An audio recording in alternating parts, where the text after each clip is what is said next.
Welcome to today's discussion where we delve into critical topics of immigration for corporates, multinationals and executives, and we look forward to sharing some insightful information with you.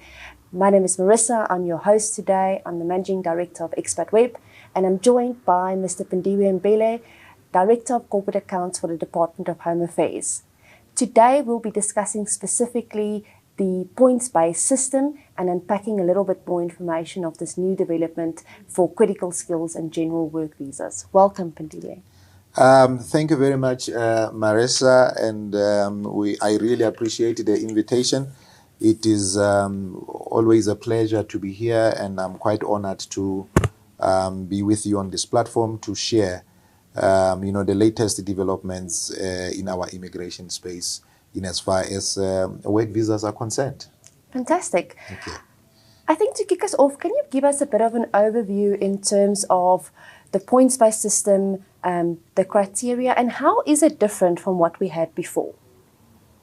Yes, I think it will be best if I start with the background and the rationale that eventually led to us, and obviously the minister bringing into our space what we refer to as the points-based system, that we have now come to know as the PBS system as an acronym. You would recall that sometime between 2021 up until 2022, there was a work visa review that was done by the Operation Vulindlela team in the presidency, in the PMO Presidential Project Management Office, where they did a review of our work visa processes, as well as looking into the requirements that an ordinary applicant, needed to comply with, and all the other process up until they eventually get their visa issued. One of the findings in the report was that, for instance, for a critical skills work visa applicant, there was something to the tune of 22 requirements that the person had to comply with, and if they could not meet any of those, or maybe even one of the requirements, then obviously then their application would get rejected. But then there were also other concerns that were picked up that came out from the report, that there was an inconsistency in terms of the adjudication of applications, depending where, the office where you submitted your application, you could get a different outcome from an application pack that was totally similar, or the same. And the report indicated that either ourselves as officials, we were not applying the law correctly, either that, or also that we were introducing other additional requirements that the applicant would not have been aware of prior to them submitting the application. Now, in their recommendation, they made a recommendation that the department should look into introducing what we now know as the points-based system, where an applicant would be scored a certain number of points in terms of the documents that they would have submitted, and if they obtained or reached a certain threshold, they would then be able to qualify for a visa that would be issued. Yes. Fantastic. So as we unpack that a little bit more in terms of what that points-based system means, what are the criteria that the department has ultimately set out in terms of how to gain points to qualify for a work visa? Yes. The main purpose or the main aim of the points-based system, first of all, is to take out ambiguity. It should not be ambiguous. What is it that is required from me, and so forth. So you would see that in the template of the points-based system, it details, the requirements that would be considered, and the points allocated to each of those requirements. We look at the occupation, for instance. If the occupation is in the critical skills list, There's points that are allocated to that. If a person also earns a gross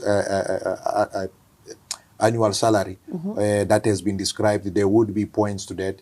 And then there's also points that we assign or we allocate in accordance with the person's working experience, taking into consideration that a person that has, more experience would obviously then be more critically skilled than somebody that just graduated yesterday. So the points-based system takes into consideration such factors to say a person who is highly skilled, who has more experience, would then be allocated more points.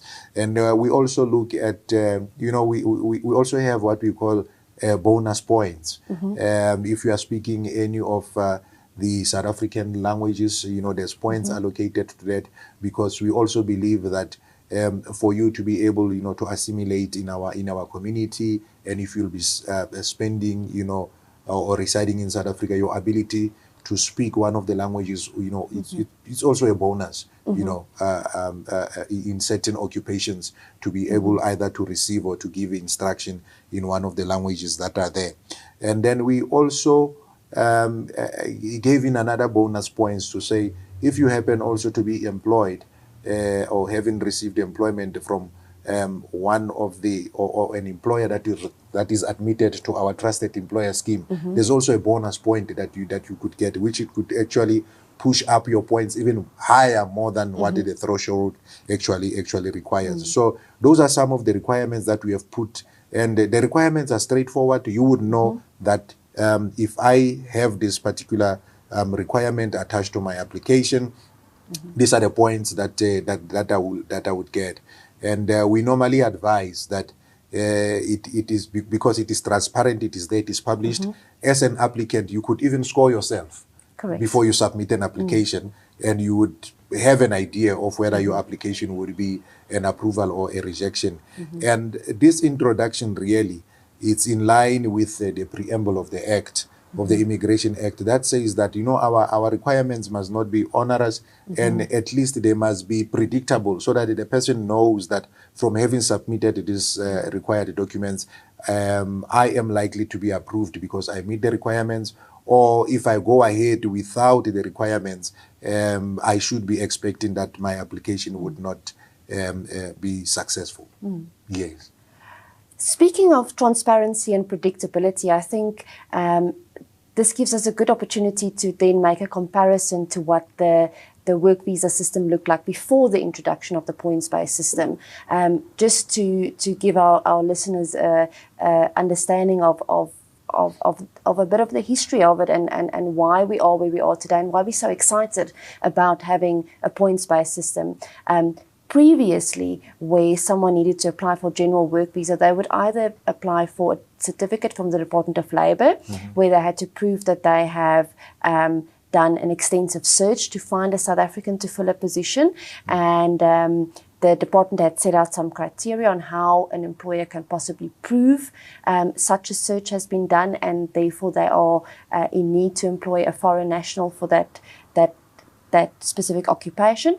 Or alternatively, they could approach the Department of Home Affairs to waive that specific requirement if they could prove that this position was perhaps specifically headhunted or is really a critical skill. But in both those instances, the onus was really on the employer to in as subjective and as objectively as they possibly can, to motivate that to the Department of Labour and the Department of Home Affairs. And then obviously, because there's no specific criteria that's set out, it's up to the adjudicator to then make a judgment call based on what's presented to them on whether this will be granted or not. This points-based system, in stark contrast to that, for the better, then provides the applicant with that clarity to go, do I qualify or don't I qualify? So before they even submit. So I guess one of the results of this is that you will receive less applications that need to be rejected, because the applicant would know ahead of time, I don't meet the criteria, I would not be able to get a visa granted for me. So it's got a couple of benefits. It's going to reduce your non-compliant applications, and it streamlines it for the adjudicator to be able to, with clarity and certainty, say whether someone qualifies or not. Is that a good summary of the difference between the old and the new? 100%, Marisa. I think I couldn't have put it much better than what you've just explained. Clarity and certainty. You would know that especially with employers that are working with tight deadlines and so forth, they would want to know that if they are going to onboard a new hire or a new employee, that there is certainty that this new employee is going to be able to get the visa that they need to be able to start their assignment. The longer an applicant struggles to put together the documents that are required, it delays the operations of the company that they wish to join. And it is not. It might look like just a matter of requirements on face value. You have some applicants who, by having received an offer of employment from a company in South Africa, they would have then submitted a notice of termination with their employer. Yes. With this idea that I'm now going to start my new employment. And you find that after they have served the notice, and now they are trying to put documents together, there's uncertainty and so forth, they are left in limbo, not knowing whether the employer that they are going to were supposed to be joining will be able to employ them. And now on the other side, they have also resigned from their current employer. And it then shows you the impact on the human, the actual human behind the application itself that needs to be that needs to be submitted. And the consideration of the points-based system actually went to that level to say what is the impact on the actual human before we even talk about companies' operations, the profits and whatever revenue that they will lose out by not being able to onboard this person, to say what happens to this applicant while they try to get documents together. Added to that, as we would know, most of the applicants would then also have family members that need to accompany them. They would have made arrangements with the school that my daughter or my son, this is their last year, we are going to South Africa, and their space in that school then gets given to someone else. Then when they are unable to get a visa, it has that domino effect even in the family, and causes other issues in the family. So the difference then would that the new PBS has introduced, if you compare it with the old requirements, can be put at certainty, as you've explained it. Certainty, this is the document that I require, and this document, once I've submitted it, I know that I have a level of certainty that I will get an approval because it is what is required. You mentioned the actual process that an applicant had to walk through before they could get the documents, going to the Department of Labor. And it was not only the applicant. Remember, there was an onerous requirement on the employer to say, demonstrate that you've done a diligent search for a South African, that you could not find a South African. And as a result of that, that process itself actually took quite long. Correct. Even though maybe eventually in the end, it would result in an approval that says, yes, there is no South African that can perform the work. But the time that it took actually, was quite onerous. Now, the challenge was that time that the applicant had to spend getting all these documents was associated with getting the visa itself. And out there, the communication was that in South Africa, to get a work visa can even take you a year, even though the department, once all the documents were put together, was able to issue a visa in quite a shorter space of time. Now, the removal of some of this of these requirements, and also the easing of the requirements, because what then happened is that together with the points-based system, Minister then introduced what we call partial waivers. There is a document that is required. But at the time of application, if you do not have that document, there's a certain concession that we will allow you to, to submit at a later stage. But then there is a process that has been prescribed to say how would we then deal with that. Yes. Yeah. I think just before we wrap up, what I would like to ask is there any process in place by the this is obviously a new system that's come into place. It has been, there's lots of international foundation for the adoption of this points-based system. We see a lot of globally other countries that use a points-based system.